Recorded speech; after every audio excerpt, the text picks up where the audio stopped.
Hello, I'm Chris Rokosh, and this is the fourth and final of a four-part video series titled Legal Issues in Nursing, Empowering Nurses with Medical Legal Knowledge. In this video, you will learn about the 5 most common allegations of nursing negligence. There are 5 common areas in which breaches in the standard of nursing care or practice can result in successful nursing negligence lawsuits. The first is communication. Communication issues are universal in healthcare and might include a failure to communicate changes in a patient's condition in a timely manner to the physician or the charge nurse. An example of this is when a nurse fails to report a rising pulse rate and falling blood pressure in a post-operative patient who ultimately dies of internal bleeding. Assessment issues. These can include inadequate patient assessment as well as inadequate nursing intervention to an identified or potential patient problem. An example of this is the failure to perform neurological monitoring on a patient who has fallen out of bed and ultimately dies of a subdural hematoma. It's important to know that even when the nurse is very busy, they are expected to prioritize which patients need assessment according to the standards of care. Medication errors. These can include administering the wrong medication to a patient, or administering medication to the wrong patient, or giving the wrong dose, the wrong route, or the wrong drug at the wrong time. An example of this is when a nurse administers ampicillin to a patient who has a known allergy, and subsequently that patient has an anaphylactic reaction and suffers hypoxic brain injury. Infection control issues. These can include inadequate infection control, resulting in the uncontrolled transmission of infections between patients. An example of this is a widespread outbreak of Clostridium difficile, or MRSA, in a long-term care setting, which may result in the death of 1 or more patients. Equipment errors. These can include the unsafe and/or improper use of medical equipment. One example of this is when an improper dosage of morphine is programmed into a patient-controlled analgesia pump, which results in a narcotic overdose to the patient, respiratory depression, and cerebral hypoxia and neurological injury. Within these 5 areas of nursing negligence, there are factors which will be considered to be in defense of nurses. Let's review some of them. First of all, the standard of care is not an expectation of perfection. It's an expectation of reasonableness, and it is understood that adverse events can occur even when the nurse is acting according to the standards of care.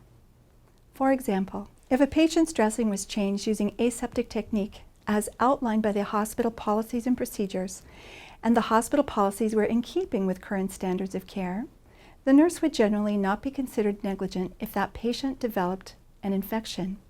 In this example, there was a duty, and there may have been an injury, but there was not a breach in the standard of care which caused or contributed to the injury. Secondly, nurses may not be found negligent in cases where the injury was not foreseeable. For example, let's say that a stable post-op patient who had previously been up on his own requested to get up to go to the bathroom. The nurse checked the vital signs and the blood pressure, the pulse, and respirations, and found that they were all within normal limits. The nurse had the patient sit on the bed for a few minutes and recheck the vital signs before allowing him to walk to the bathroom. The patient reported that he felt fine, he wasn't dizzy, and then got up and walked to the bathroom with nursing supervision. The nurse closed the door and left the patient alone for a few minutes. That same patient fainted and fell and required 7 sutures to his forehead. Assuming that the patient fully recovered and the nurse caring for him provided proper post-fall care and assessment, the nurse would likely not be found negligent for allowing him to get out of bed. Even though there was a duty and there was an injury in this example, there was no breach in the standard of care that caused or contributed to the injury. Negligence would likely be difficult to prove in this situation. The third thing is, nurses may not be found negligent in cases involving errors in judgment. There are times where there is more than one reasonably prudent course of action. For example, let's say a doctor ordered morphine IM or Tylenol number 3 for a patient with a broken wrist. The patient was mentally competent, not confused, and denied ever having had any allergies to medications.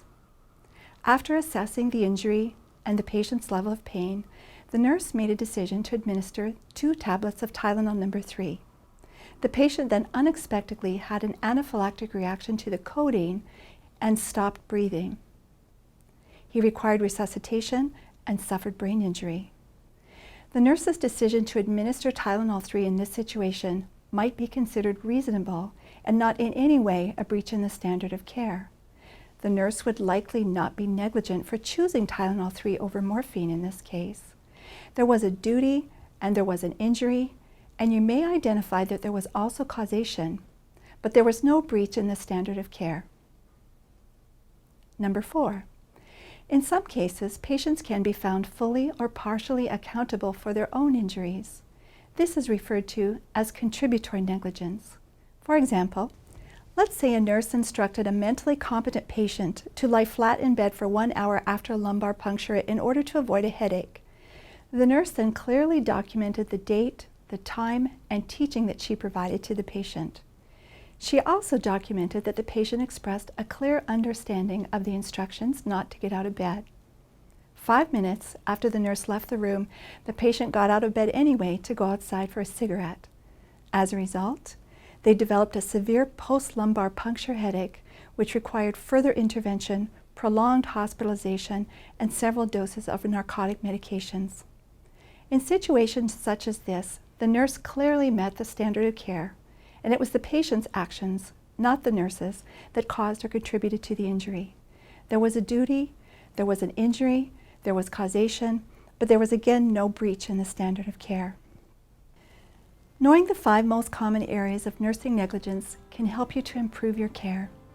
Understanding the factors that can help defend the nurse can provide reassurance when examining your own nursing care following an adverse event.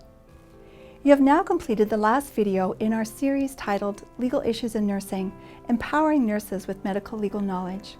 We hope that you found the information interesting and useful in your professional development and continuing competence programs.